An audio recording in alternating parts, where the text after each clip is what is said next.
Good afternoon, ladies and gentlemen, and welcome to the 2017 NCAA Division III Baseball Mid-Atlantic Regional at People's Bank Park in York, Pennsylvania. Game number 10 features the Lesley Lynx and the Shenandoah Hornets. As a reminder to all spectators, please be alert at all times during today's games. Baseballs can accidentally fly into the seating areas. Please be alert to the action. The NCAA and Middle Atlantic Conference want everyone to have a safe and enjoyable day watching the best college baseball in the nation. Thank you.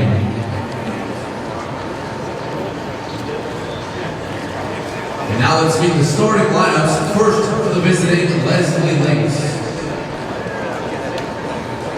Batting first, the second baseman, number 2, Vincent Talercio. Batting second, the left fielder, number 41, Steve DePalma. Batting third, the designated hitter, number 30, Ryan Alfred. Batting fourth, the first baseman, number 33, Matthew Warner. Batting fifth, the center fielder, number 13, J.P. Adjubusis. Batting sixth, the third baseman, number 3, Mike Slavey. Batting seventh, the catcher, number 28, Brendan Fairchild. Batting eighth, the shortstop, number 12, Nicholas Beragine. And batting ninth, the right fielder, number 15, Gage Raycroft. Pitching for the Lynx, number 27, Colin Lee. Head coach of Lesley is Bill Kaler. Assistant coaches are Michael Zener, Ryan Flipowitz, and Joe Miratori.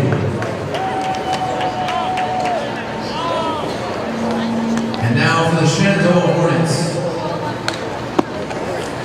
Batting first, the second baseman, number 7, Tristan Baker. Batting second, the right fielder, number 51, Abel Arocho. Batting third, the center fielder, number 25, Nick Good. Batting fourth, the designated hitter, number 52, Jake Lowe. Batting fifth, the first baseman, number 4, Luke Newsman. Batting sixth, the left fielder, number 27, Neil Tutton. Batting seventh, the catcher, number 3, Chase Small. Batting eighth, the third baseman, number 2, Donnie Forges. And batting ninth, the shortstop, number 6, Robert Marcel. Pitching for the Hornets, number 41, Gerard DePhillips. The head coach of Shenandoah is Kevin Anderson. Assistant coaches are Bruce Cameron, Jacob Mays, and Nick Spores. And now let's meet the umpires for today's game. At first base, Ron Black. At second base, Dave Snyder. At third base, Jason McDermott. And behind home plate, Lou Kammermeyer.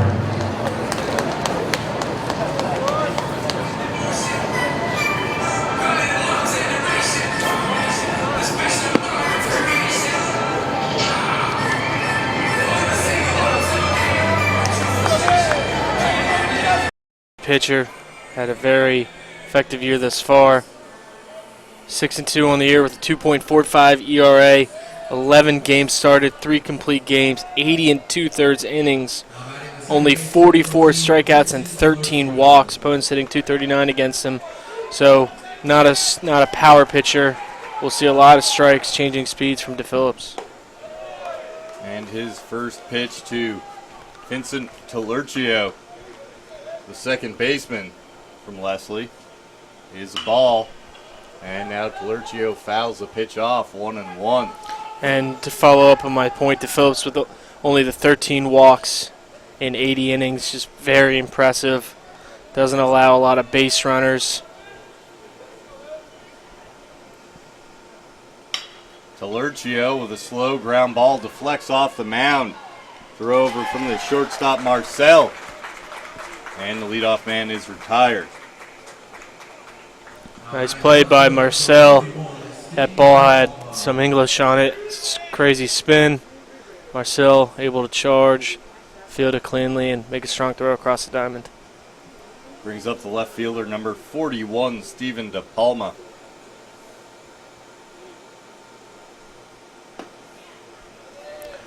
Shenandoah, the 10th ranked team in the nation, won their first 13 games of the season and 22 of their first 23. Palma hits that one hard out to left field, and it'll bounce in front of Dutton. One out and one on now after the single by De Palma. Yeah, when you're not a strikeout pitcher like DePhillips is not, you're going to give up contact, and soft contact there, able to fall in.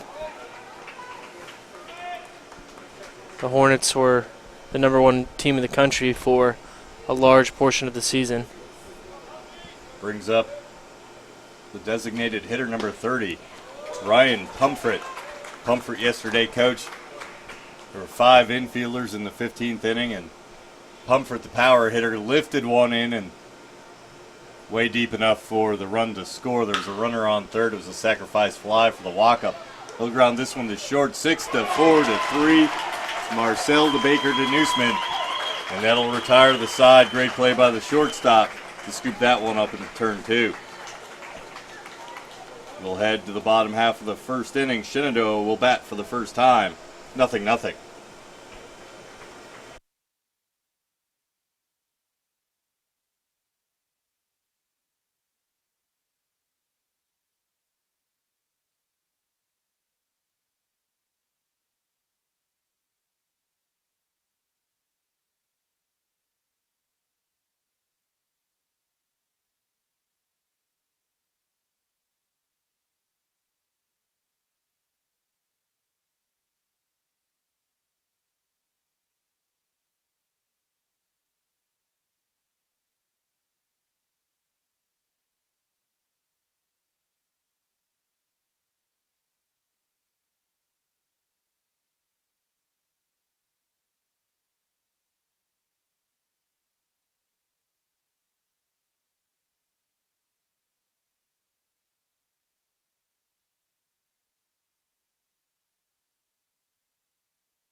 And we're back.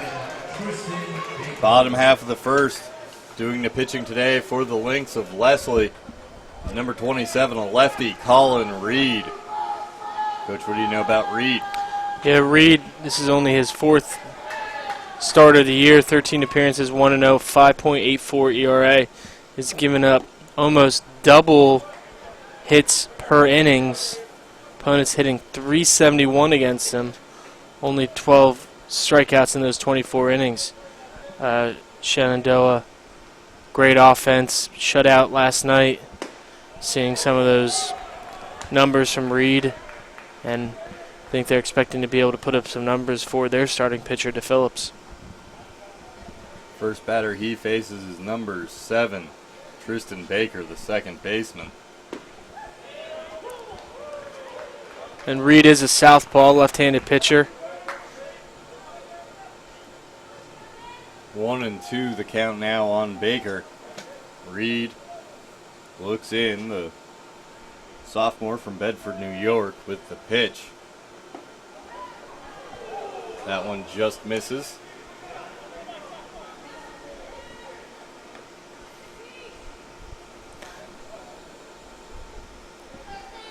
Reed, soft toss and lefty. Different style pitcher than we've seen thus far. Sometimes a pitcher like Reed can keep a good offense off balance for a couple innings, because Shenandoah is used to seeing some hard-throwing righties like they have so far in the tournament. And the 2-2 pitch misses for ball 3. Reed's game will be hitting spots, changing speeds, again trying to keep this team off balance. Baker coming into the game hitting .330. 414 on base percentage. He hits that one, pops it up high in the air in foul territory. The first baseman Warner chases over to the fence and runs out of room.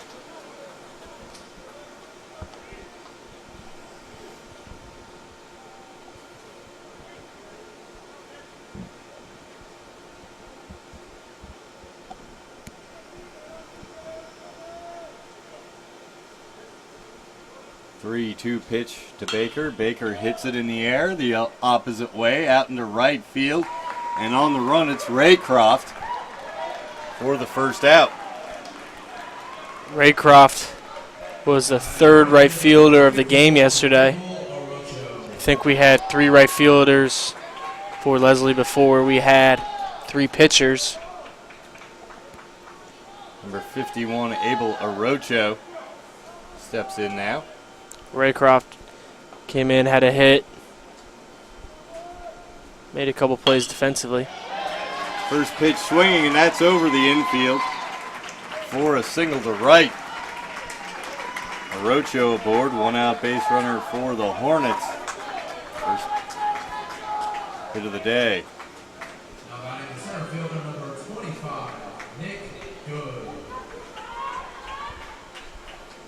Again, though, Shenandoah Hornets shut out last night by Wheaton for the first time all season. Marquise with a complete game shutout for the Lions.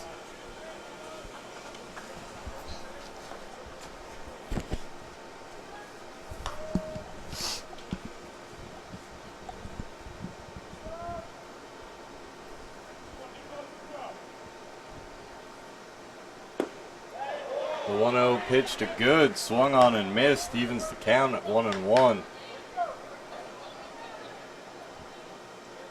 Arocho down at first, 7 of 9 this year on stolen bases. Reed delivers a bunt attempt by Good.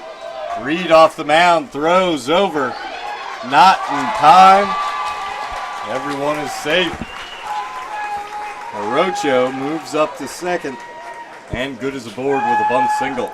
We've seen that from Good over the course of the last 2 days. Number 3 hitter that's able to lay bunts down. Surprising the Lynx defense. Wasn't a great bunt, but the plus speed of Good able to beat the throw. A Good, a .344 hitter with 15 doubles. Doesn't scream bunt when you look at his numbers, but showed the ability to do that. Yeah. That ball hit the designated hitter low. The home plate umpire, Lou Kammermeyer, is going to keep low in the box. And his judgment low didn't make an attempt to get out of the way, and I think that's a right call.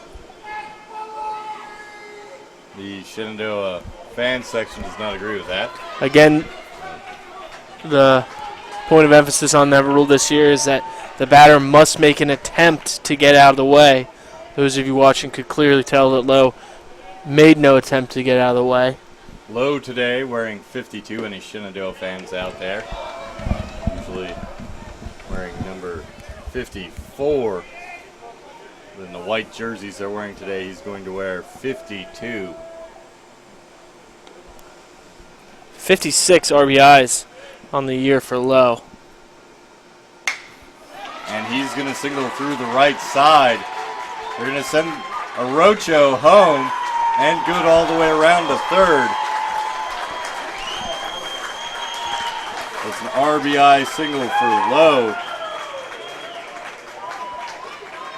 And that's the first run of the game.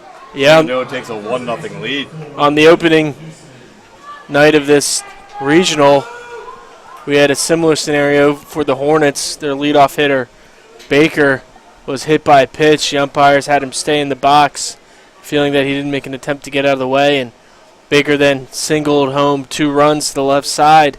And then here 2 days later, Lowe, similar situation.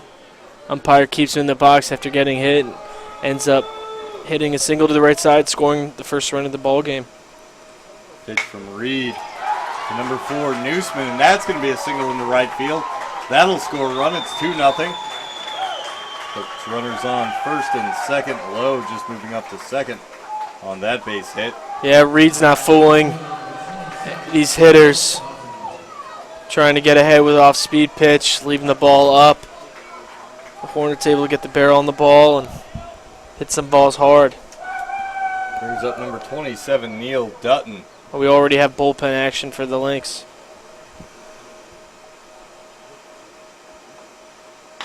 Dutton first pitch swinging out to the shortstop, Faragine. Over to second, across to first.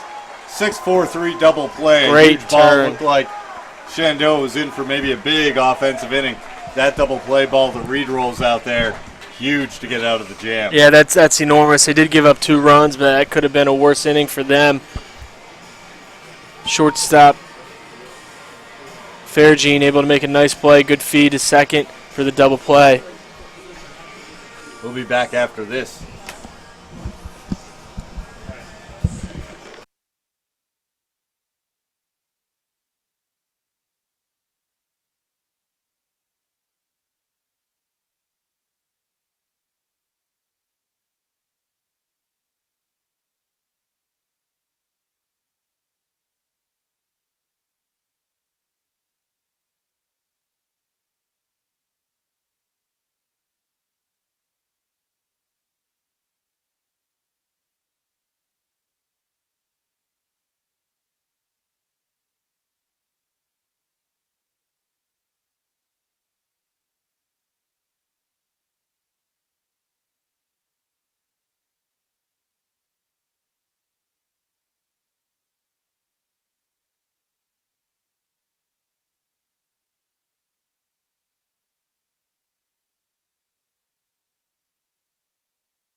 And we're back to the top of the second inning. Leslie looking to answer after Shenandoah with 2 first-inning runs. Number 33, Matthew Warner, swings at the first pitch. Forgus can't come up with it. And Warner will be safe down at first.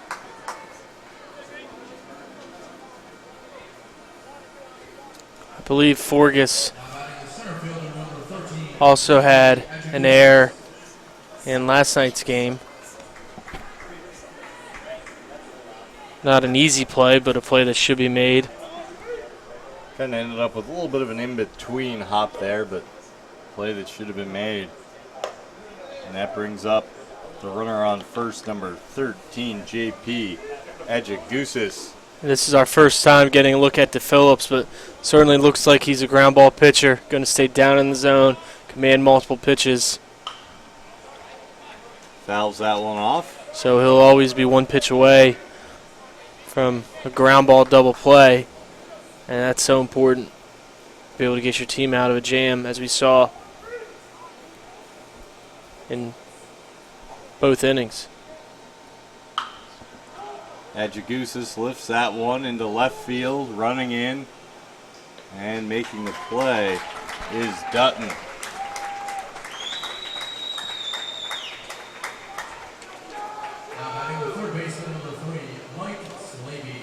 That brings up number 3, Mike Slaby, the third baseman. Slaby comes into the game today hitting .290 on the season.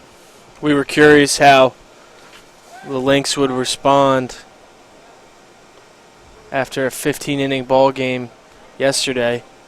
They had the lead in the top of the 9th. They were up 2 runs with 2 outs, 2 strikes on the hitter. Slaby out to shortstop. Marcel to the bag himself and across to first. Another double play. Another double play, ground ball pitcher to Phillips getting that ground ball at the end of the inning. Big shutdown inning after his offense is able to get him 2 runs. We've played 3 half innings, and all 3 have ended on ground ball double plays. We'll head to the Shenandoah half of the second, and we'll be back in a minute.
We're back here in the bottom of the second. Shenandoah leads 2-0. And leading it off here for Shenandoah will be number 3, Chase Smallwood, the catcher. This is our first look at Smallwood in this regional. This is only his 9th start of the season, 13th appearance, hitting .375, a double and a triple. First pitch from Reed, taken for a strike. Smallwood handling the backup catcher duties. Again, we're in the losers bracket on day 3. The winner of this game will have to play again later tonight against Alvernia, who won our game 1 of the day. So we'll see the backup catcher in game 1. Smallwood, a local product for Shenandoah from Winchester, Virginia. That's where Shenandoah University is located. Smallwood pops this one up. Coming in as the first baseman. And Warner puts it away for the first out. Yeah, typically out of that backup catcher position, you're looking for a good defensive catcher. Any offense you get from that spot is typically a bonus. You want a catcher that's going to be able to call a good game, receive the ball well, throw out some runners. Donnie Forgus steps in for his first at bat of the day. Forgus with an error in the top half of the inning, looking to redeem himself. 1-0 from Reed. Called 2. Forgus, one of only 2 regulars for the Hornets that's hitting below .330. The catcher, the normal starting catcher, Cameron, not starting today. That's a big bat the Hornets will have off the bench if needed.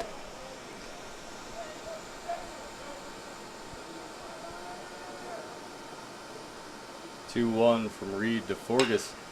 Hitting the air out to center field. Adjagusis comes in and makes the play. Will be 2 up and 2 down for Reed here in the second inning. Reed started out shaky, but got the double play ball to end the first, and now 2 quick outs in the second inning Brings up the number 9 hitter, Marcel. And Reed, again, is going to have to locate. He's leaving balls up in that first inning. Trying to mix in fastballs and breaking balls. Breaking balls was left up. Shenandoah hitters able to get their barrel on it. Shenandoah with the luxury of Robert Marcel, the 9 hitter, hitting .352 this year. He's hit a little bit higher in the lineup in some of the other games, but today they've dropped him down to the 9 hole. And he leads the count 2-0. Reed delivers. 2-1. You can see Reed's game here in this second inning, perhaps settling in a little bit, getting the Shenandoah hitters out on their front foot with 2 pop-ups.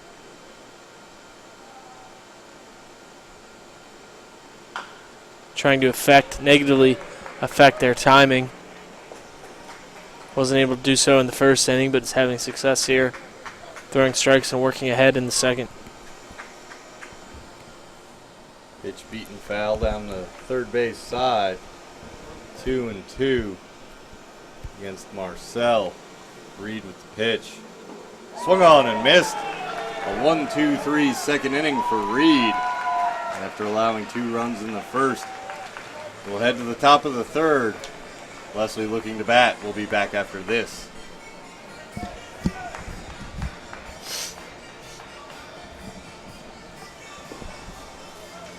It's on us. It's on all of us. And it's time to act now. It's on us to start the change. It's on us to be the change. It's on us. It's on Division III. It's on all of us to stop sexual assault.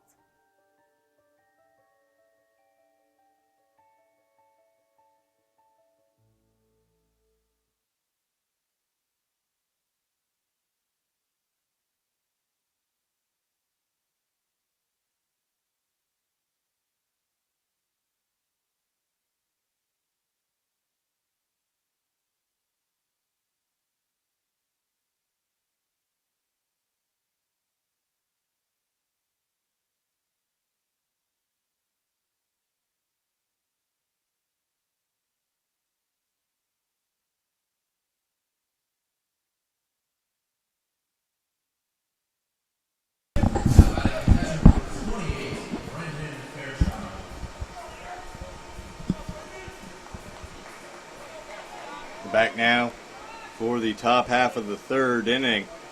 Leading it off for Lesley, number 28, Brendan Fairchild. He's doing the catching today for the Lynx. Yeah, another backup catcher in the ball game. Fairchild making his 14th start, hitting .289. Does have 3 doubles and 3 RBIs on the season.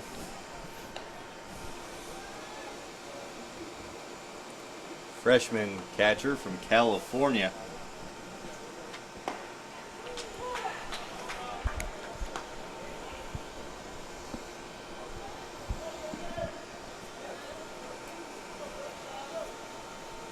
He's behind 1-2. And that pitch from DePhillips misses, leveling the count at 2 balls and 2 strikes. DePhillips reminded me a little bit of the pitcher we just saw from Alvernia, Malik, working quickly, filling it up, multiple pitches for strikes, not necessarily overpowering the opposition. Swung on by Fairchild, and the first baseman Newsman backhands it. Great swing by Fairchild. Newsman made a heck of a play, taking away a possible double from the catcher for the Lynx. That brings up number 12, Nicholas Faragine, shortstop.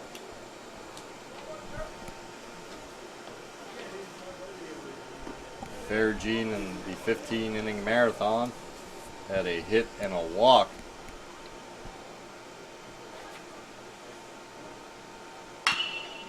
He hits that one hard through the left side. He'll have a 1-out single for the number 9 hitter, Raycroft.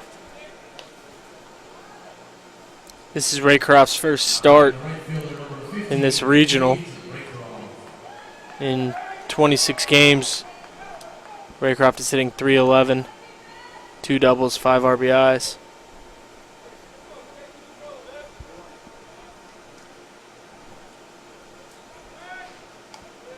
Phillips checks Faragine over at first. Faragine 6 for 7 on the year. Stolen bases. Will run a little bit.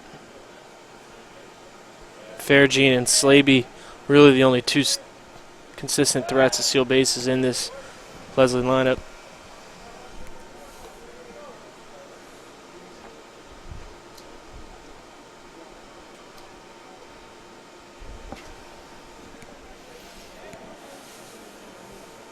Shenandoah making its 8th appearance in 9 years in this regional, while the Lynx are in their first ever trip to an NCAA baseball regional. And the Lynx in their first ever trip have been impressive, beating the number 24 team in the country, Rochester Institute Technology. High hopper, and Newsman goes up the ladder, brings it down, takes it to the bag himself. 2-3U plays here in the third inning, the 2 outs, but Faragine has now moved into scoring position down at second as the lineup turns over to Lurchio. That ball wasn't hit hard. Newsman right next to the bag, fields the ball, steps on first, takes a look at second to see if he has time to throw. Faragine running quickly, so unable to make the play at second, but able to get the second out of the inning. First pitch strike for Reed against the second baseman for Lesley.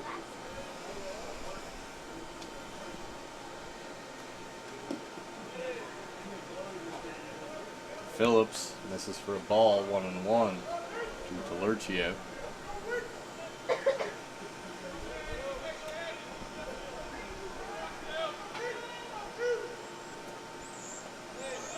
That pitch down in the dirt gets away. Good read by Faragine. Not much that Smallwood, the Shenandoah catcher, could do. Tough pitch. Tried to block it and keep it right in front. Kicked off to the side a little bit. Faragine with the excellent read. Now has the opportunity to score on a pass ball wild pitch. That's how Wheaton was able to score their first run of the game last night against the Shenandoah Ball Club. Lurchio, 2-2, the pitch from DePhillips. Hit the other way, that's going to drift foul. Nice catch by the bullpen catcher. Down in the right field bullpen. Turned around with all that gear on and snagged that line drive.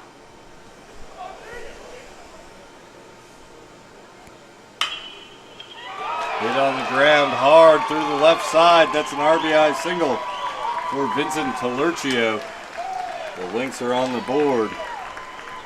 Yeah, this Lesley team is scrappy. That's a big 2-out hit to bring the score within 1 run. And now Lurchio's down at first with De Palma stepping in. De Palma singled his last time up. Line drive to left field.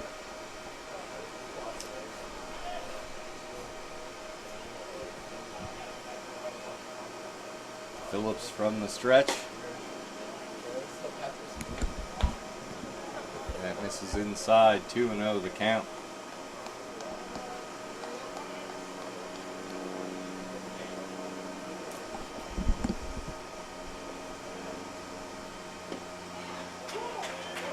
Strike one, 2-1 now to De Palma.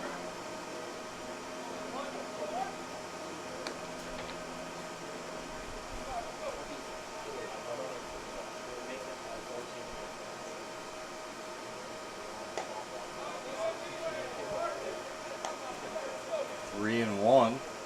Pitch from Phillips misses.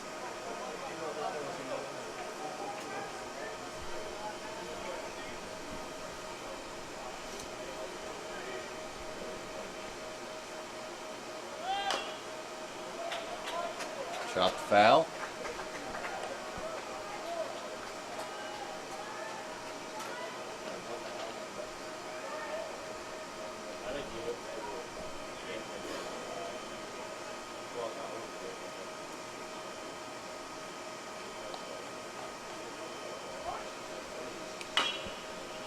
Pitch chopped on the ground, foul.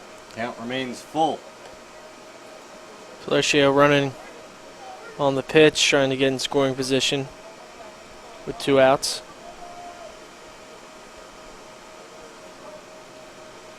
Trying to test a backup catcher for Shenandoah Smallwood.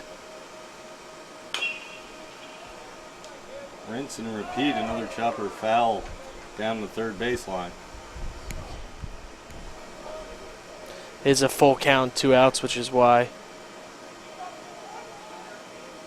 leadoff hitter's moving on the pitch. Foul, or a hard grounder up the middle. Phillips with a snow cone and throws it over to first. To Newsman for the out. They'll retire the side. Here in the top of the third for Lesley. They get 1 run back. Trail Shenandoah 2-1. Hornets coming up after this.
And as we come back now for the bottom half of the third inning, pitching change for Lesley is going to be number 29, Tom Muratoria, junior from Mamaroneck, New York.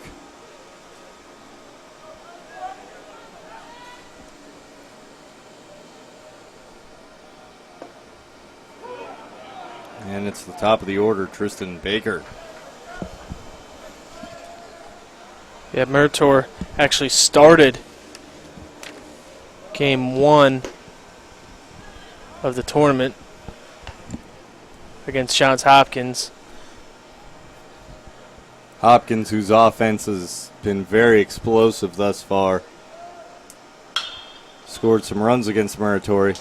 And that ball deflects off the glove of the third baseman, Slaby, and into the outfield.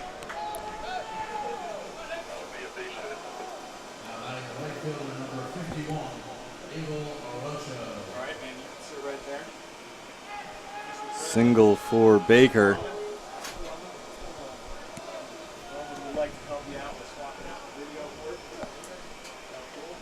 Rocho looking to bunt. Pulls the bat back. It's 1-0.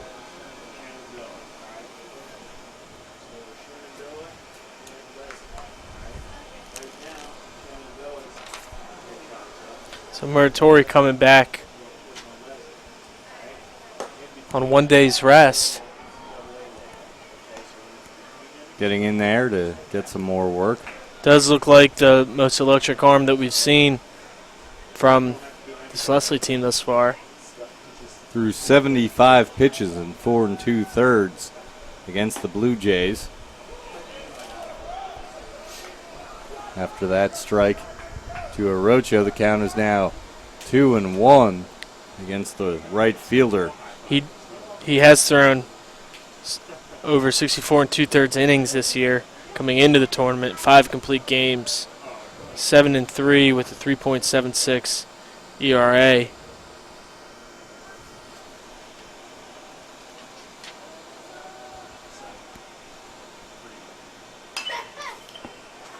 Foul back to the screen.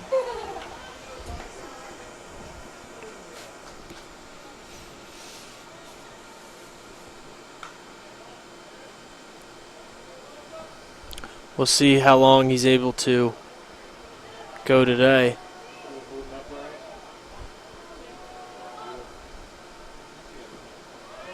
That pitch down in the dirt, and the runner breaks for second. Baker will be in at second. I believe that'll be a wild pitch. Ball's down in the dirt. And Arocho, 3-2, full count now against Muratori.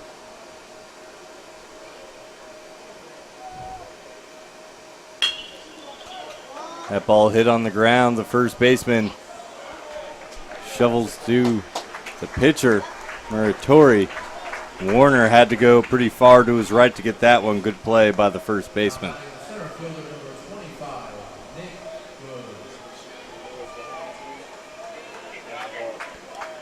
The ball hit to the right side. Baker moves over to third.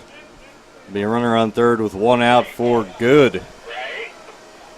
Good had a bunt single in the first, was trying to just move Arocho along. He beat the throw down to first.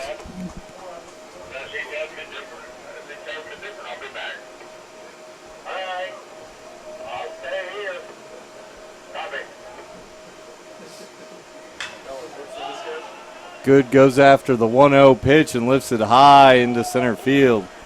Adjagusis squeezes it. Throw to the plate. Not in time. Unbelievable throw by Adjagusis to even make that play close at the plate. Baker, leadoff hitter, a plus runner for the Hornets. Didn't think there was even going to be a play at the plate, but good attempt at the tag from Fairchild. Almost had the speedy leadoff hitter at home. And 52, Jake Lowe hits one deep into the corner, but foul. This inning is exactly how you draw it up. Leadoff single, moving up to second, reading the ball in the dirt on a wild pitch. The two-hitter Rocho able to hit the ball the right side and move the leadoff hitter runner up to third base, and then scores on a sac fly. 0-1 to Arocho, or for Lowe. Misses. It's 1-1.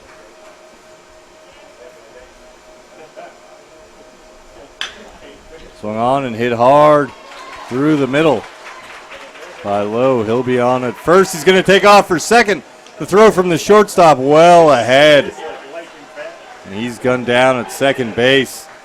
That ball kind of kicked off the glove of the shortstop, Faragine. I think Lowe thought he could catch the Lynx sleeping.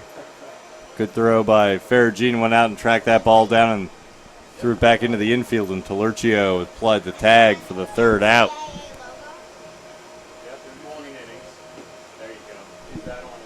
After 3 innings of play, we'll head to the fourth. Shenandoah adds an insurance run. They lead 3-1 back after this. I did receive a non-athletic scholarship upon entering school. I got the presidential scholarship, which was huge for me. I think there's more opportunities for academic scholarships in Division III. I did receive academic scholarships. Just being involved on campus, being a leader, all those things combined kind of get me recognized. It's a great experience for me.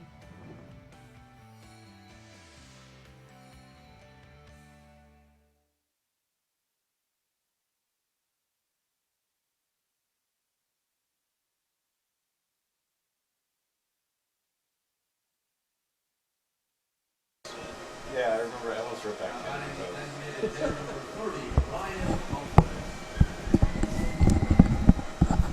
Ryan Pumfret will step in to lead things off for Lesley. Pitch from DePhillips. Wide for a ball.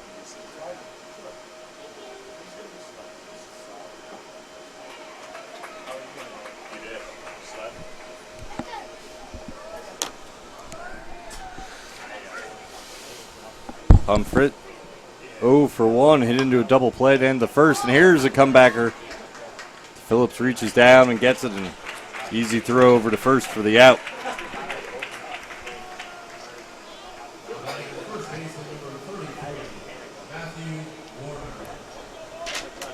Warner hitting now.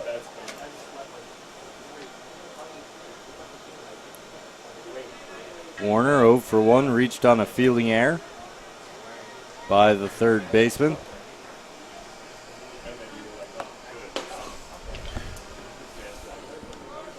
Watches ball 1. Warner coming into this game a .280 hitter. 8 doubles and a home run, over 20 RBIs.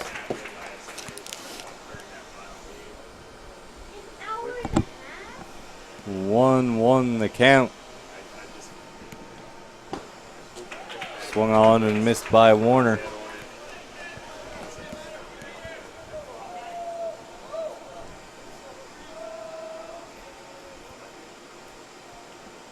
Pitch from DePhillips. Hit the other way. Newsman fields it himself and takes it to the bag. 2 down. Now batting the center fielder, number 13, J.P. Adjugusis. Number 5 hole hitter, J.P. Adjugusis, the center fielder for the Lynx.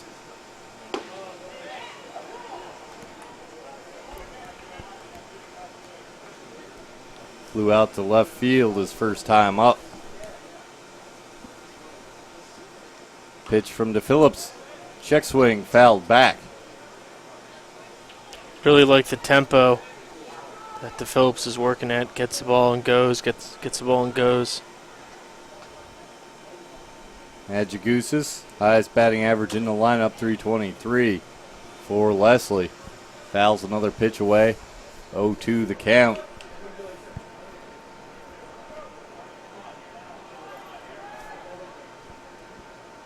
Adjugusis also leads the team in doubles with 11. Ball 1 from DePhillips. This is an elimination game in the Mid-Atlantic Regional. The loser will find their season comes to a close, and the winner will move on to play in the nightcap later tonight.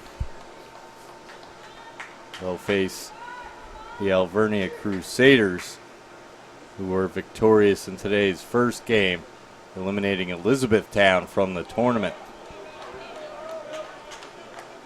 3-2, the count runs full on Adjugusis.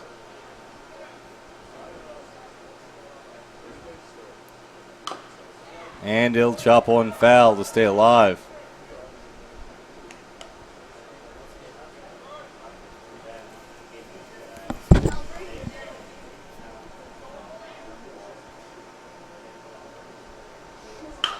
And Adjugusis hits one the other way. Coming in and sliding to make the catch is Arocho for the third out. 1-2-3 inning for DePhillips.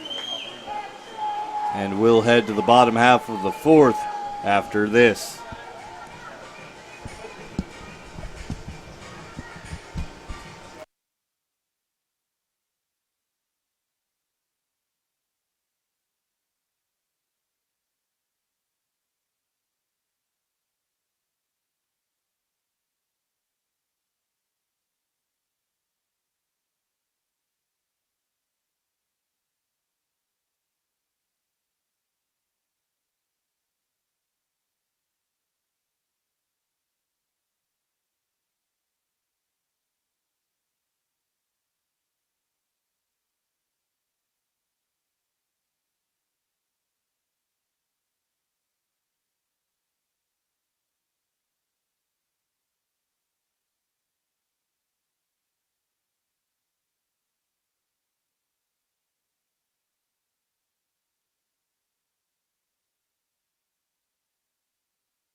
first baseman number 4, Luke Newsman.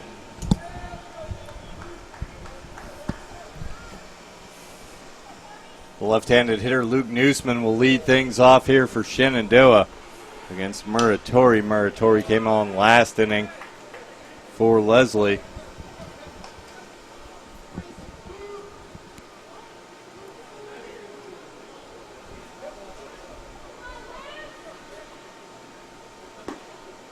The 0-1 over for strike 2.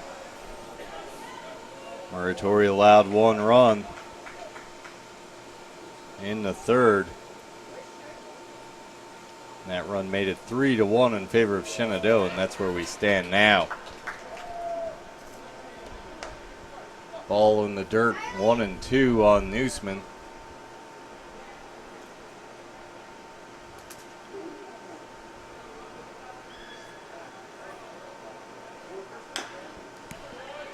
Fouled off down the right side.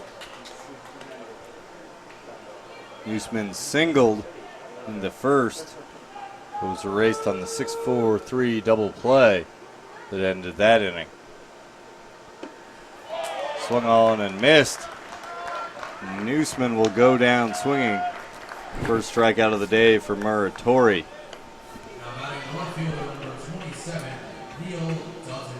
Dutton hit into that 6-4-3 double play in the first inning. This will be his second trip up to the plate.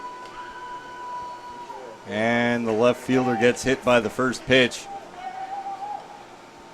He'll trot down to first. 1 out base runner for the Hornets.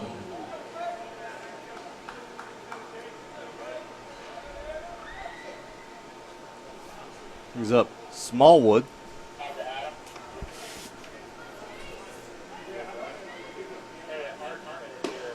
Number 3, the backup catcher, Chase Smallwood.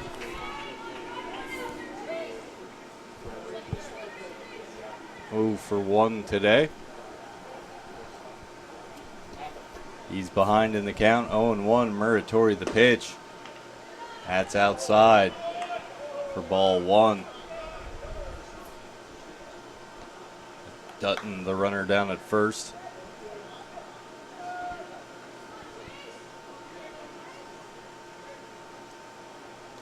Muratori the pitch. Swung on and hit the other way past the diving Warner. And Dutton heads over to third. He moves first to third on the single by Smallwood. Yeah, that was a hit and run. Good call by Coach Anderson. The backup catcher, Smallwood, at the plate. And the hit by pitch leads to a hit and run, which leads the runners on the corners with only 1 out.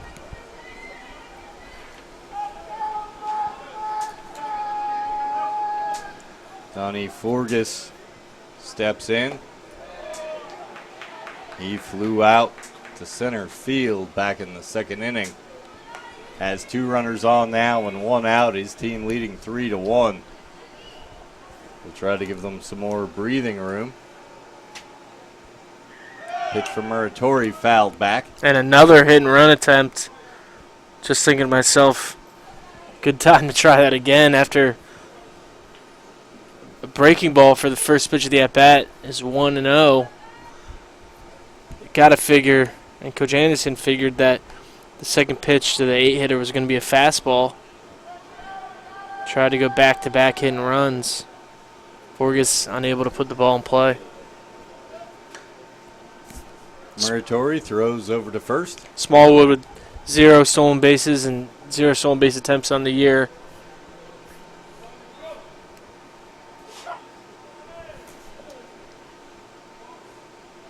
The 1-1 from Muratori, fouled back. Looks like another hit and run. So Shenandoah being very aggressive here in the early going, trying to force the issue. Forgas behind in the count, 1-2. Muratori throws over. Coach, like you said, Smallwood with no stolen base attempts. Just trying to keep them honest if they do continue these hit and run attempts. Try to slow down the break he can get towards second, and here's the pitch from Muratori. Swung on and missed. Borges goes down swinging. It's 2 away. Second strikeout of the inning for Muratori. Marcel, the shortstop. And I'd be heads up here for some kind of action with the runner at first, either going on the pitch or at some point to try and draw the throw. Several options here. You could see a delay steal, which is after the pitcher delivers the ball. Could see an early or forced balk steal where the runner takes off after the pitcher comes set. Pitch up high to Marcel. Ideal time when the 9-hitter's up with runners on the corners and 2 outs. However, with Marcel ahead in the count 2-0, probably not an ideal situation. Strike 1 makes it 2-1. I'd be surprised to see any action here. If they're able to get strike 2 on Marcel, you might see something 2-2. Fake to third, fake to first. Nothing doing on that. That's a good play if you think the runner might be starting at first base. He's reading that pitcher's front foot, lifts up. And 2-2 count. I'd expect to see something here. Smallwood leaving from first, trying to force the action. And I think Lesley would make the call and just not throw the ball and give him second base to force a 9-hitter to drive the run in. Fairchild came out and gave some signs to his infield. There's that ball in the dirt, steal. Runner heading for second. The throw down. He's out. Great play. That was a delay steal. Lesley throwing straight through. And Fairchild able to throw the runner out at second. Double steal attempt from the Hornets. The runner from third couldn't score in time. Runner tagged out.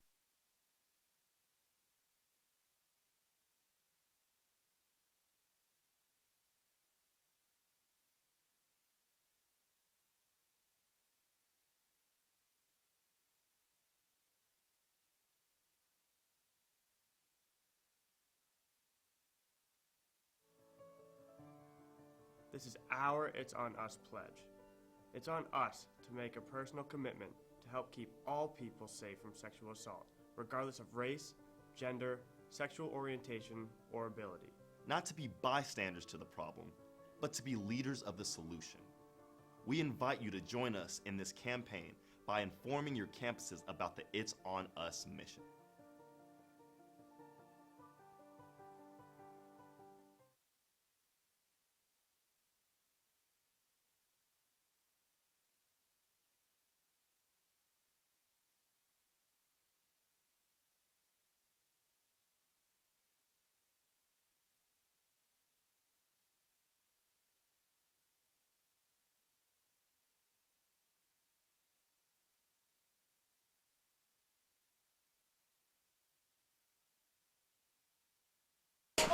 And just to recap what we saw in the bottom of the fourth. Before that, Slaby takes the first pitch into left. Leadoff base runner for the Lynx. Slaby first pitch swinging. We had a 2-2 count to Marcel, the 9-hitter. Runners on first and third. 2 outs. We saw a delayed steal from the 7-hitter. Smallwood, I believe, was at first. I think he might have was asked to pull up. He went straight through. I think the play would have been when he sees that throw go to second for him to pull up to give that runner at third a chance to score. His responsibility at that point would be to try to get in a rundown to give that runner time to score. Instead, he goes straight through to the bag, and it's tagged out before the runner can touch home. Yeah, good call. Great call there by the umpire. Ron Black. Sorry to interrupt you. Fairchild sacrifice bunting. The pitcher DePhillips fields a bunt, throws to first. Newsman, not sure why, but came off the bag early. I don't necessarily think it was the throw that pulled him off. I think he just came off the bag too early, so mistake there. And we'll see Fairgene, and I'd expect him to sacrifice bunt as well, with nobody out and runners on first and second. And DePhillips from the stretch checks the runners. And you're right, Coach. He offers bunt at that. Will be an error on the first baseman. Newsman sacrifice bunt for Fairchild.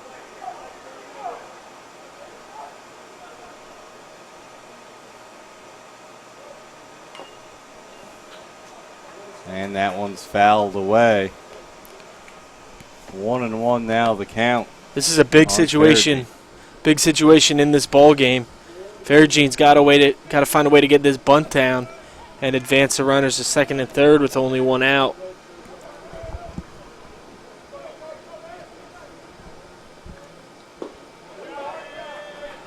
Pulls the bat back. Takes for a ball. 2-1.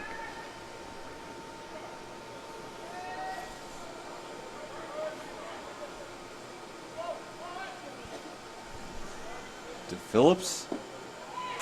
Strike two. Looks like didn't see a bunt attempt there.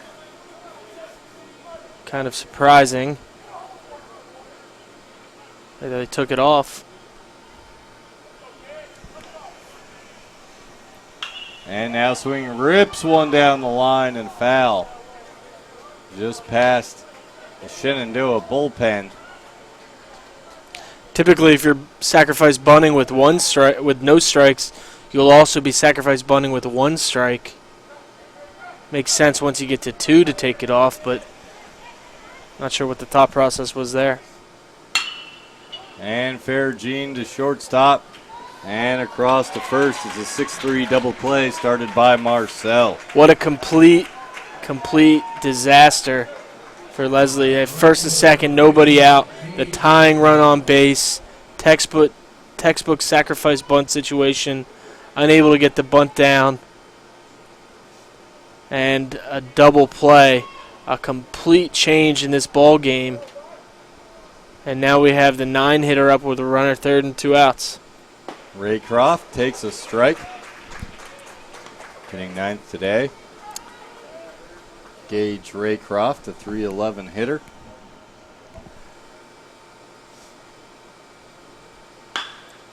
And he hits one out into center field. Line drive, but good. Trots in to put that one away. And DePhillips escapes what looks like it could have been a potential jam. Unscathed, it's still 3-1 as we head to the bottom of the fifth for Shenandoah's at bat. Back after this.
And Marcel will lead off here in the bottom half of the fifth inning.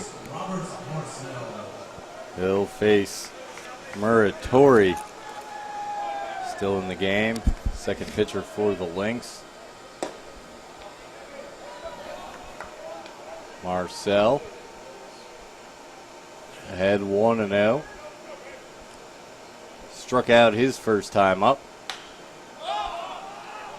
Hits that one up in the air. Shortstop. Farragine puts it away, no problem for the first out. Tristan Baker flew out to right. Singleton later scored in the third.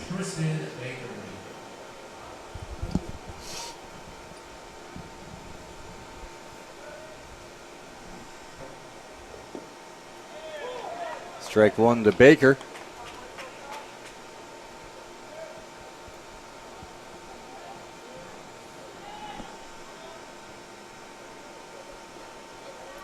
That one down in the dirt, ball one.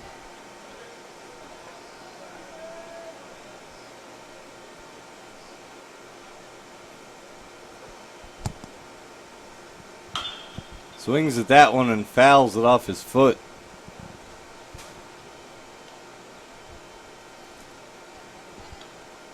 Baker picks himself up. Walking it off. Coach Anderson coming down to make sure everything's okay.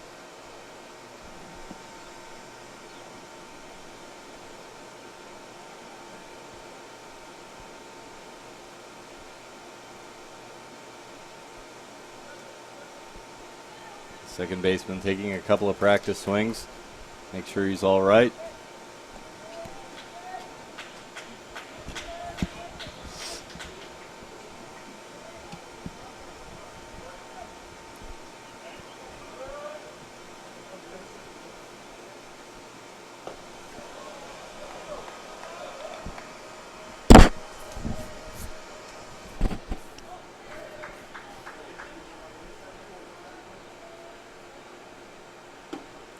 Takes that one inside. 3-2. The count runs full. Base is empty with one away here in the fifth inning. And he'll take a walk down to first as that pitch misses for ball four. One out, base runner for the Hornets. Abel Orocho steps in. 1 for 2 with a single and a ground out. Swings at the first pitch, high in the air, drifting over towards the Shenandoah dugout and out of play. Bounces back into the field there. Wouldn't be surprised to see Baker take off at some point in this at bat, either a straight steal or hit and run. Baker 7 for 10 on stolen bases over the course of the season. Again, Shenandoah doesn't run a whole lot.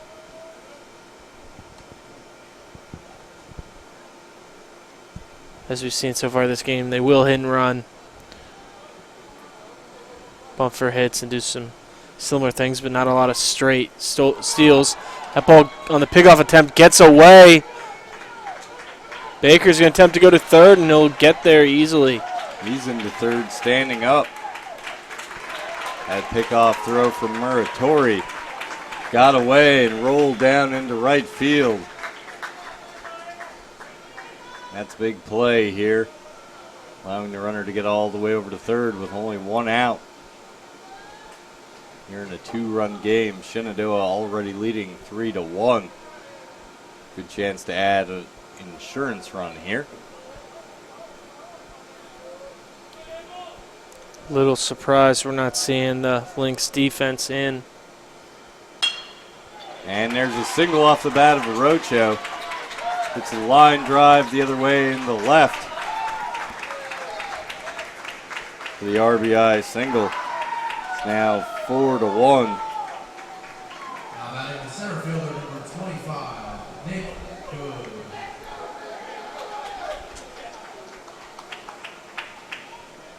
Now Nick Good, the center fielder, steps up. Bunt single in the first inning. A sacrifice fly in the third. He's 1 for 1.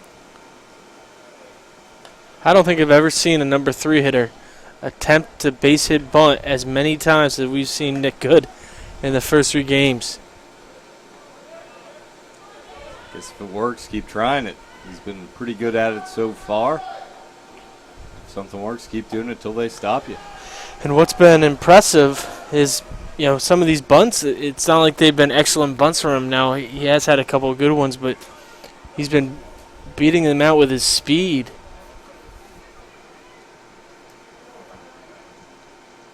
Rocho running on the play. Hit and run. Good fouls to pitch back. Oh, and 1 ball and 2 strikes now on the hitter.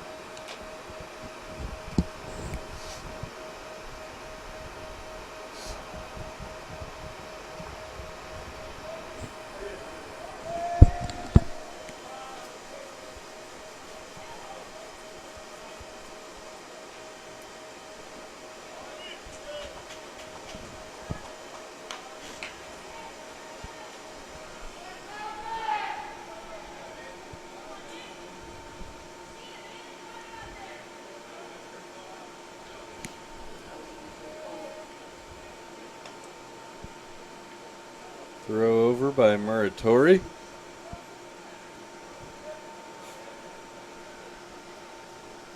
How big was that error on the failed pickoff attempt that allowed Baker to get all the way to third and score on the single from Orocho? And he sends Good down swinging. That's a second out, but you're right, Coach. That play was a very big play. Still be a 2-run ball game. Now it's 4-1, a 3-run game. Jake Lowe coming up. Lowe singled and was thrown out, trying to stretch it into a double last inning. That pitch taken off the plate, 1-0. We've said it multiple times throughout this regional, but Lowe, very impressive tournament. Just a different sound when the ball hits his bat. He swings in a ground ball to second.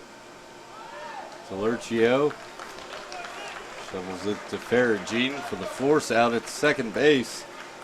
And that'll be that, but Shenandoah adds 1 more run. They lead by 3 as we head to the top of the 6th back in a minute.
Top of the order for Lesley, Vincent Talercio, the second baseman, here in the top of the 6th inning. And Gerard DePhillips gets the first pitch over for a strike. The Lynx looking to get a run or 2 back here in this inning.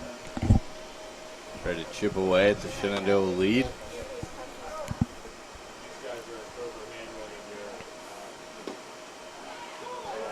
Breaking ball over.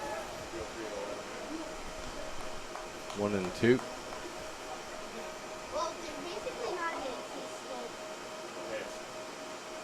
That pitch down in the dirt for a ball. 2-2.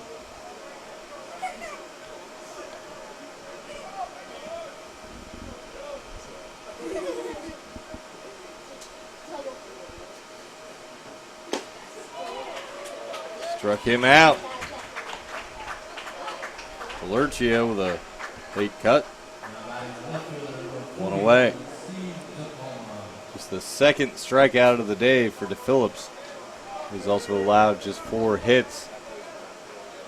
One of those in the first inning to DePalma, who steps in for his third at bat. He's 1 for 2.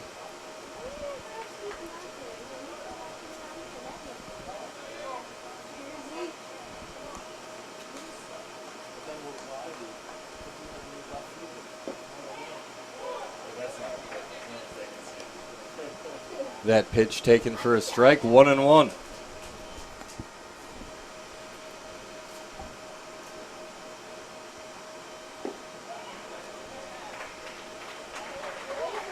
Tried to hold up, did DePalma.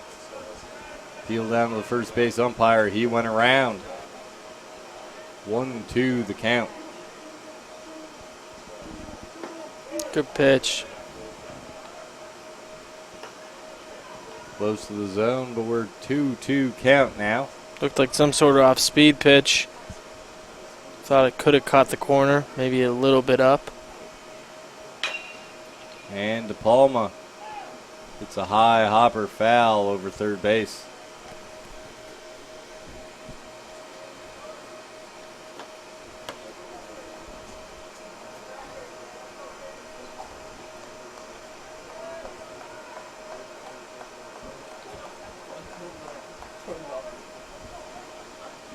Phillips with the pitch. Swung on and missed. 2 up, 2 down after a pair of strikeouts from DePhillips. Strikes out the leadoff man and the number 2 hitter. And here comes Pumfret, number 30, the DH. We mentioned earlier, strikeouts, not a big part of DePhillips' game. Pumfret swings at the first pitch.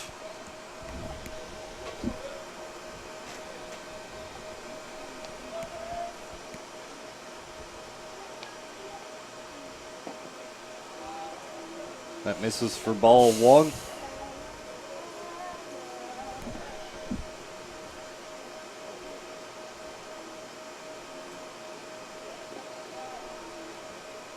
Ball 2 now on Pumfret.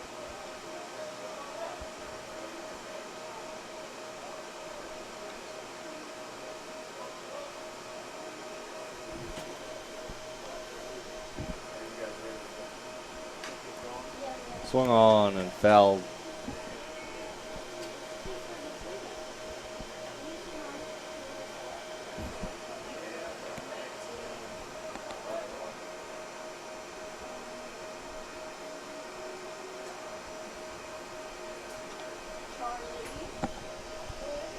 The 2-2 pitch. Swung on and missed. DePhillips strikes out the side. He had just 1 strikeout prior to that. Picks up 3 in the 6th inning against the top of the lineup for Lesley. Brings to Shenandoah in the bottom half of the 6th, leading 4-1. Back after a break.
And In the bottom half of the 6th inning, Luke Newsman will lead off for Shenandoah.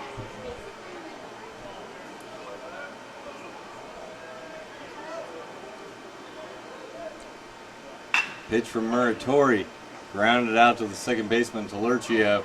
Throw over for the first out, 1 up, 1 down.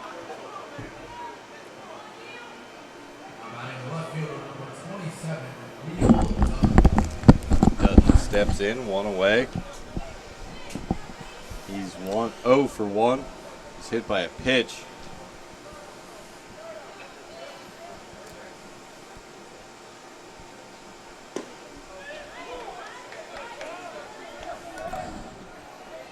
Muratori just threw his 50th pitch of the day, one day after throwing 75 pitches. Actually 2 days after, but 1 day off. At this point in the season, leaving no stone unturned. That pitch just misses. 1-2.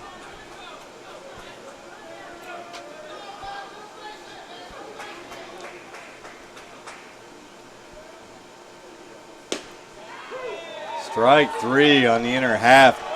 Dutton does not like the call. Thought that one was inside, but he is rung up on strikes. Brings in Chase Smallwood, number 3, the catcher. Smallwood is 1 for 2. He singled in the 4th and was caught stealing at second.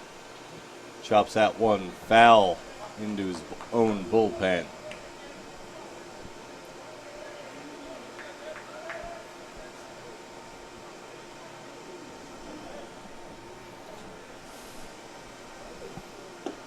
Pitch from Muratori, swung on and missed.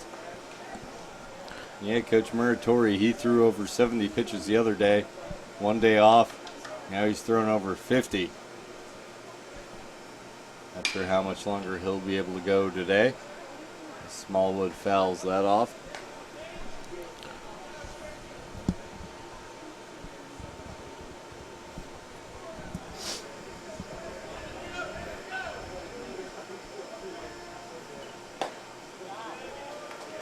That one misses inside for ball 1.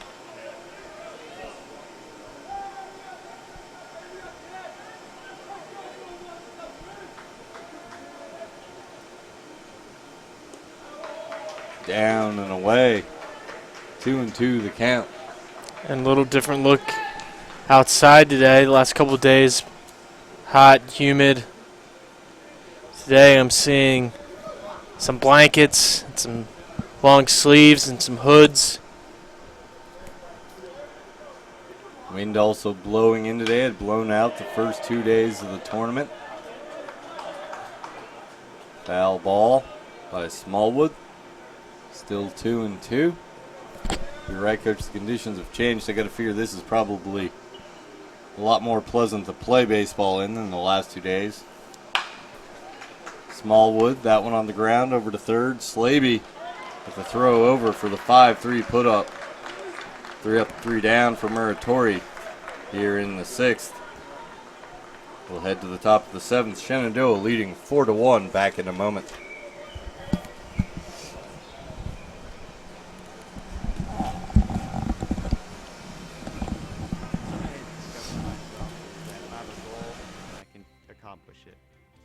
It's a well-rounded experience. At a Division III school, you primarily a student athlete, so the school is really shaped around you developing yourself as a complete individual.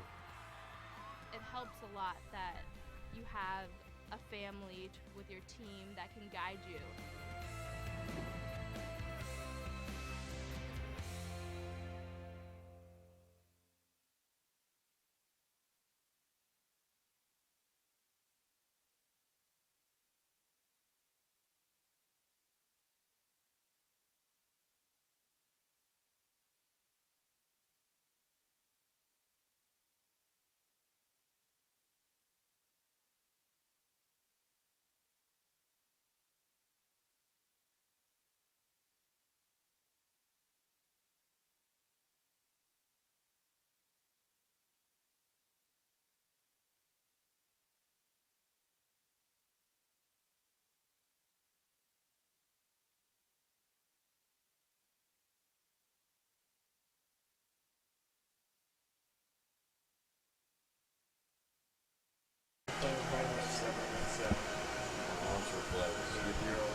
Now to the top of the 7th.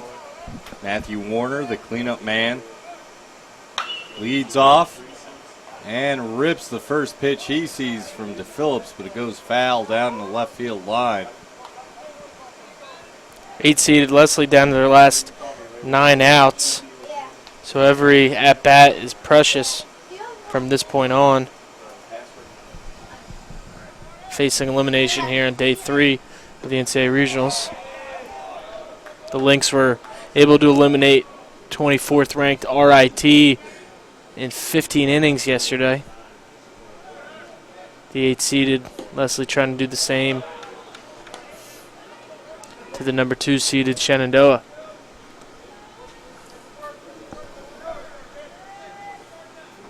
The 2-1 pitch hit up in the air. Good going back and coming over into the gap. Gets that one away. The first out. Took a step or two back and then sprinted to his right. Yeah, you're right, Jeff. And we mentioned earlier just the changing in atmosphere here. Ball not carrying out nearly as much as it was the past 2 days. And thinking ahead to our next game, you got to wonder how that's going to impact the Johns Hopkins-Wheaton game. And there's a single from Adjagusis. To finish, line drive to left. To finish that point, Johns Hopkins definitely a team that's built for the long ball. A lot of extra base hits, a lot of balls hit in the gap. Wheaton, in our first 2 experiences watching them play, much more small ball type team, pitch, defense, some clutch hitting, bunting, 2 different styles of play. Got to think the last 2 days the conditions have really helped a team like Johns Hopkins, where today the wind blowing in might work the other way. Swung on by Slaby. Hit high in the air down the right field line and foul. Lesley hasn't really threatened much in this game. You know, they're only down 3 runs. So it feels like a larger lead for Shenandoah just because the Lynx offense hasn't been able to get anything going. But they're a Slaby single away here from having the tying run at the plate. That's right, Coach. Phillips, just 5 hits, and he sits Slaby down with strike 3 there. His 4th strikeout of the day.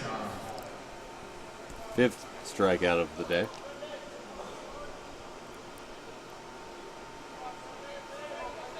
And that's, I believe, 4 out of the last 5 outs have been strikeouts for DePhillips.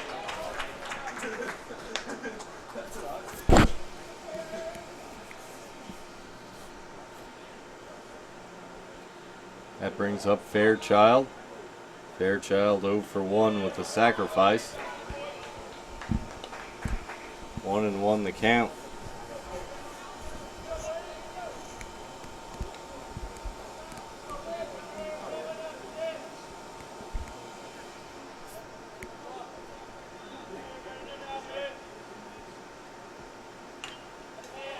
Fouled back into the screen by Fairchild.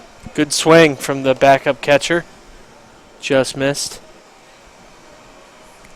Wouldn't be surprised to see some off-speed pitch after the swing that Fairchild just had on that fastball.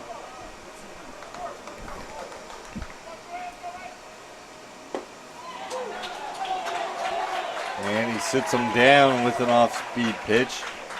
5 strikeouts now in the last 2 innings for DePhillips. And that'll end the threat from Lesley in the 7th.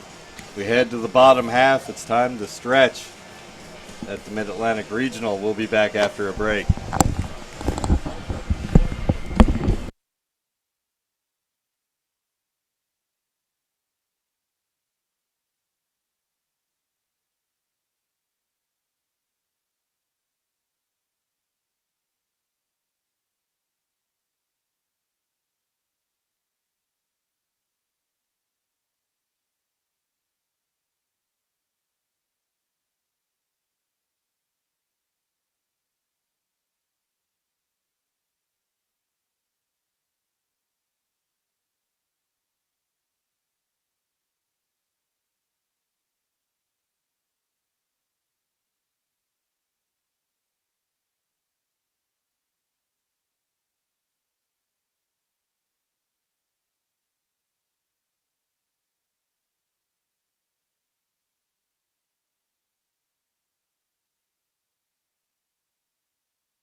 pinch hitter number 31, Dylan Stoffer, wasting no time going after the first pitch. And he's retired. Yeah, he was pinch hitting for Forgus. My guess is we'll see Christian Rice come in to play third base. And this brings up Marcel after the 4-3 ground out by the pinch hitter, Stoffer. How about Muratori keeping his team in this ball game? Shenandoah scored 3 runs after 3 innings. And Muratori's kept his team in this, giving his offense a chance. They just haven't been able to score. Great try by Delercio. But that ball just hit too softly up the middle, and that's an infield single for Marcel. Yeah, that ball had eyes. And also took a strange hop on the second baseman. Actually opened up once he fielded the ball. The hop forced him to open up the opposite way than he would have liked, which made it look like an awkward play, not allowing him to get to throw to first in time. He really forced him to kind of make a spin move before he could throw back to first. Bunt attempt here by Baker. Good one down the third baseline. Nice play. And up throwing Slaby. And I think we'll see an appeal from Lesley. You know, from our angle, we have a pretty good view of that. Looked like the first baseman, Warner, was able to hop to the other side of the bag and keep his foot on the bag. Yet to see a coach come out of the dugout for the Lynx. Doesn't look like they'll appeal that. The home plate umpire has the best view on that. I certainly think it was worth it to ask. And now here's a bunt by Arocho. The catcher out, throws down the first. Oh, wow.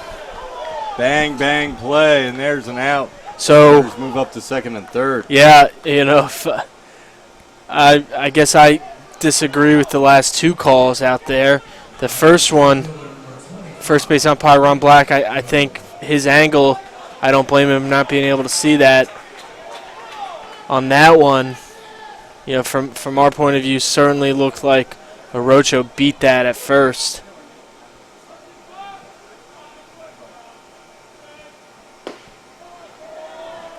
Play by Baker. Ruled a single. Yeah, and the Arocho bunt be ruled a sacrifice bunt. And we have runners on second and third. Is number 25. Good. Rips one across the third. Great play by Slaby. That ball was hit hard. Could easily ended up in left field. Would have gotten Shenandoah 2 more runs. Slaby able to snag it and throw across. Excellent play by the third baseman to end the 7th. And we'll be back after this.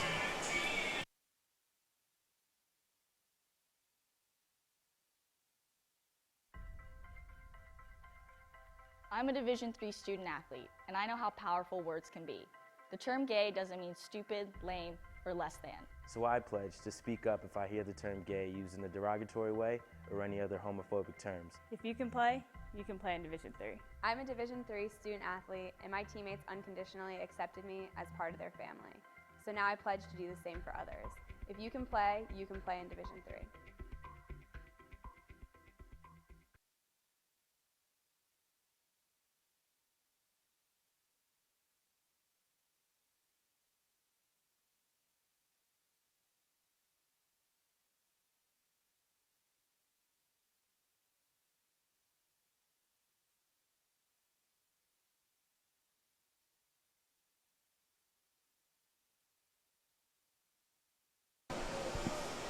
The Lynx down to their last 6 outs here, trying to extend their season.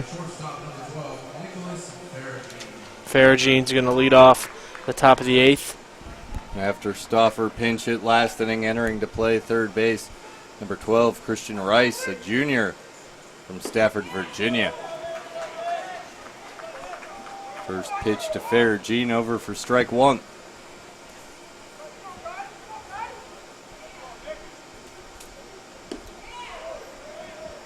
That one outside evens the count at 1-1.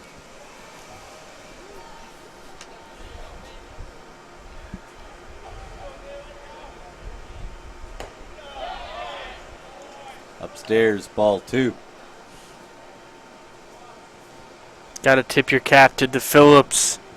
Again, his offense has only gotten him 4 runs, but it feels like a much larger lead for the Hornets with the way he's been throwing. Hard to believe that in the last 16 innings for this Hornets offense, they've only been able to score 4 runs. That one hit in the air and a sliding try by Arocho. We're going to say he trapped that one now. Yeah, couldn't see from here. The second base umpire, Dave Snyder, hustling out there in the shallow right field to had the best look at it. Called it right away, no argument from Arocho. And that's an excellent start to the inning. Here comes Raycroft. No one out and a runner on first. It's to Phillips, the pitch. Out wide. Of course, a huge play in this ball game. There were a couple of them, but a few innings ago, Ferragine was up with runners on first and second with nobody out. A 3-1 lead at the time, I believe. Tying run on base, unable to get a sacrifice bunt down, and then grounded into a double play. Raycroft, that one chasing the left fielder, Dutton back towards the track. It dies there. And that's out number 1. Yeah, who knows the last couple days with that ball carrying out there to the outfield. Maybe we have a different result there. That ball was hit well off the bat. We thought it had a chance to maybe get down in the gap. Would have been huge. Now we're at the top of the order for Talaricio.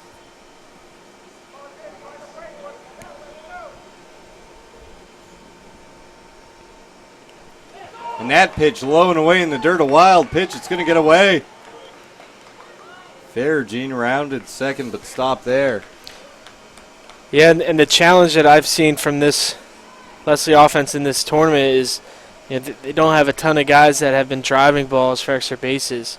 They've been relying on walks, hit batters, singles. There's not really one guy in that lineup where I say, hey, you get the tying run on base, that guy can, hit the ball over the fence with one swing. Here's number 2, Talurcio. Nice, pretty play by the shortstop, Marcel. Nice play by Marcel. Sliding, fielding the ball, popping up, throwing across. The reason it's even more difficult to come back when you have a team that is built to hit, singles and play station to station a little bit is you're relying on multiple hits in a row to score 3 runs. When you have a team like Shenandoah that has a little more pop, you can get 2 guys on and then tie the game up with one swing. De Palma swings at the first one, out to Dutton. He moves 1 or 2 steps for the third out. Lesley comes up empty here in the 8th. We'll head to the bottom half. Shenandoah leading 4-1.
And we're back now for the bottom half of the 8th. A couple of changes for Lesley.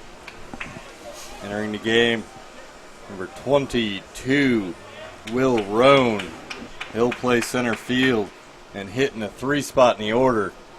And now moving from center field into pitch is J.P. Ajagusis. Yeah, that move bringing in a position player to that starting the game in the pitch kills your designated hitter. So Lesley will be playing with a straight 9. Roan will come into the DH's spot, which was occupied by Pumfret, and hit 3rd in the order. So not big changes now, but what that would mean is if Lesley made a pitching change from here on out, that pitcher would actually be in the order to hit. So no more designated hitter for the Lynx. That's right, Coach. So we'll have to see how that plays out if that spot comes around in the order of Lesley can manage to battle back and tie this game. But right now, Jagusis pitching to low and gets him swinging upstairs. That makes the count 2 balls and 2 strikes on the cleanup hitter from Shenandoah. He's 2 for 3 today. Hits that one high in the air, chasing over his Plaby. Runs out of room. Lowe did have an RBI single in that first inning. He's had a relatively quiet 3 games compared to, I think, what we expected coming in with his numbers. He's competed and hit some balls hard, but not a performance consistent with his numbers coming into the regional. Yeah, a couple of singles his first 2 times up. Haven't seen much in terms of doubles and home runs, and that's kind of his calling card, but he's done his best to be a productive hitter when the power's not there, but he gets into this one. He's going to chase the right fielder back to the track, leaps, and makes a great catch. Right fielder Raycroft going back up against the wall. That high wall out in right field, right in front of the home run patio. Yeah, I thought that ball was ticketed for the home run patio. Of course, as soon as we mentioned that Lowe hadn't shown much power throughout the regional, he hits a ball to the warning track. Raycroft makes an excellent play to retire the first out in the inning. Swinging first pitch by Newsman. Achagusis, the reliever, that are known for playing center field throughout this tournament for Lesley. 4.38 ERA. This is his 8th appearance on the mound. 12 1/3 innings. 8 strikeouts, 7 walks. 0-2. Newsman. Newsman. Newsman didn't like that call. He thought that was up in the zone.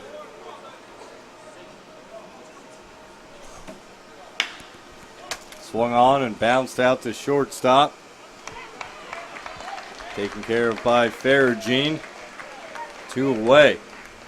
And no matter how this turns out, whether or not Lesley's able to come back in this ball game, you got to respect the way that they played here the last 2 days.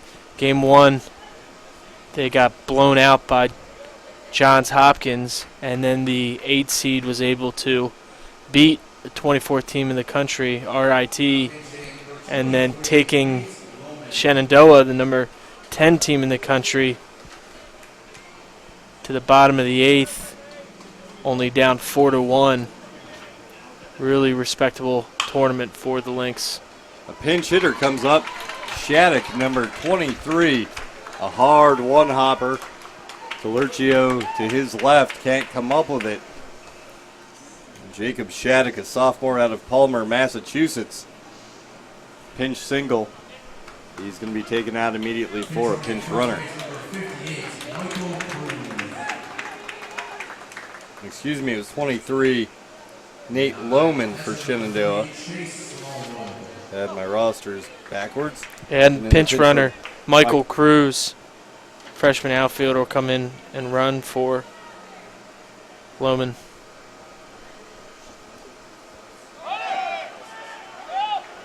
And Cruz is off on the pitch. Pitch is in the dirt. So Fairchild unable to attempt to throw.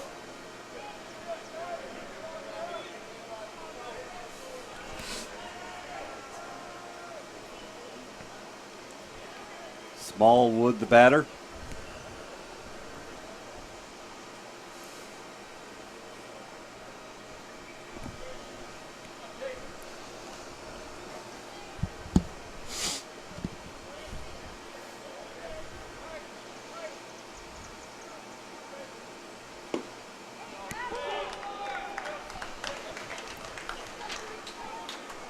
Oh, and 1-1 after that pitch.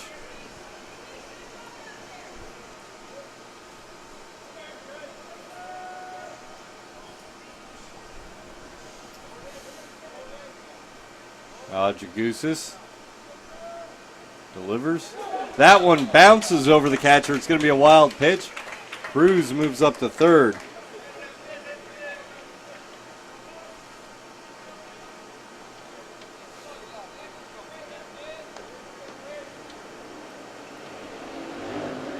Wild pitch from Jagusis.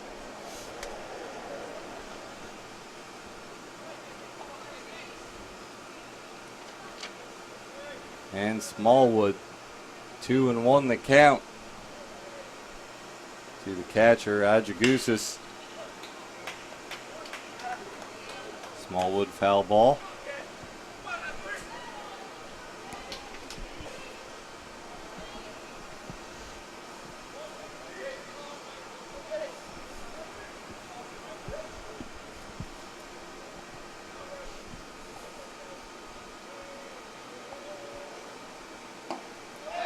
Swung on and missed.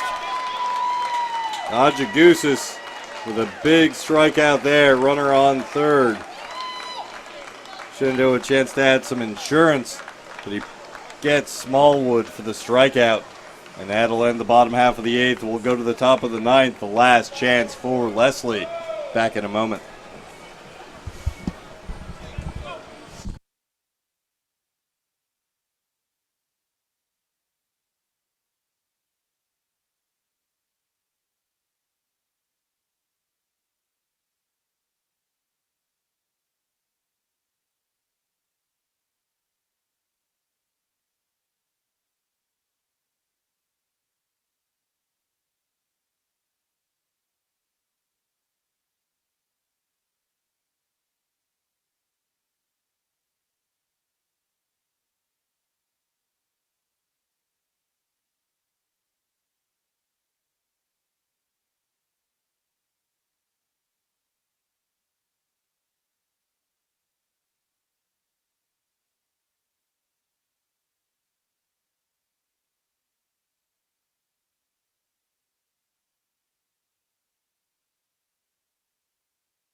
And we're back.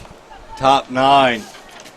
Eighth-seeded Lesley backs up against the wall, trailing Shenandoah 4-1. A couple of changes for Shenandoah. Cruz, the pinch runner, stays in and plays center. Good slides over to left field. Pinch hitter number 45, Justin Clark, goes for the first pitch he sees and grounds it out to second base. Clark was batting for Roan.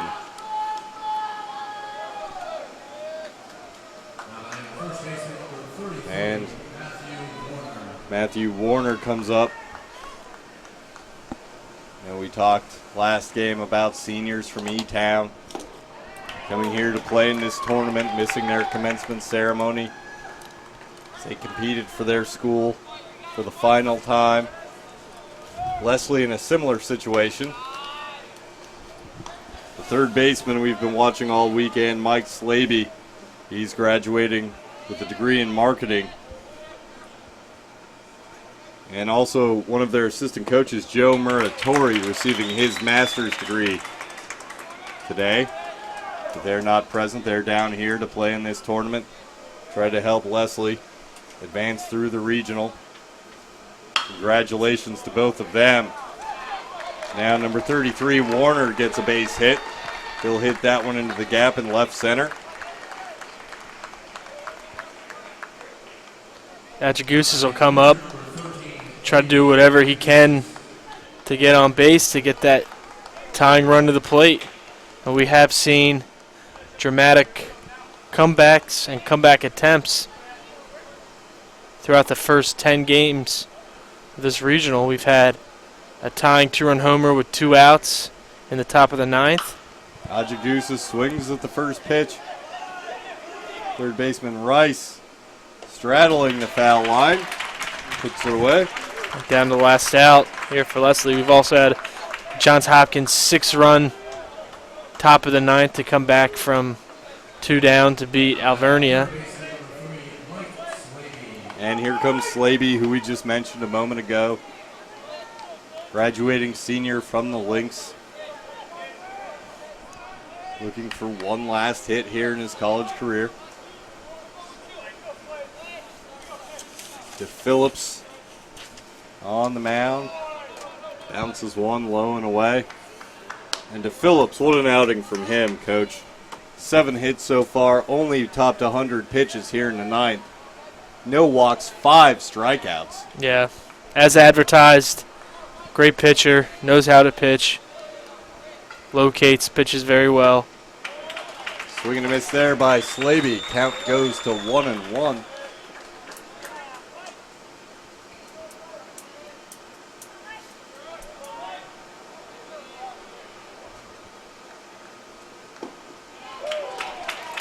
Strike 2.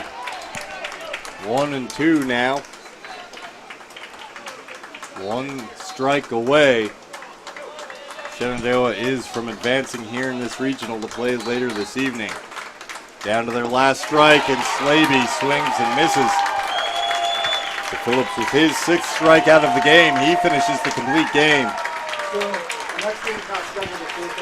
3 great starting pitching performances in the last 3 games. The nightcap last night, the first game today.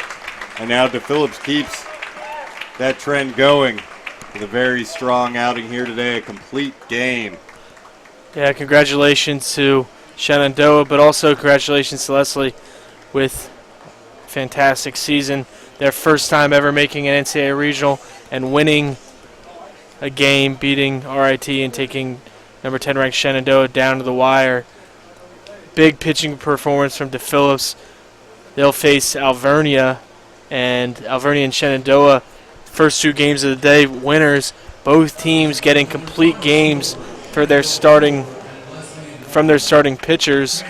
Should have an entire bullpen available for tonight's game. It'll be interesting to see how those 2 teams match up as far as, do they decide to make it a bullpen game and throw multiple guys, multiple innings?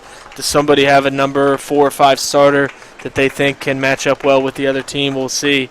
But the big game of the day coming up next between Wheaton and Johns Hopkins, it's the winner's bracket game. The winner of this next game will have a huge advantage because they'll jump right into the championship game, whereas the loser will have to play tomorrow before the championship game, would have to win that and then knock off the winner of this game twice to advance. So huge game coming up between 2 very good teams, and the winner of this game is going to have an advantage and really a leg up for the opportunity to advance to the College World Series. And getting back to this game, Coach DePhillips, of course, will pick up the win. The loss will go to Reed, the starter for Lesley.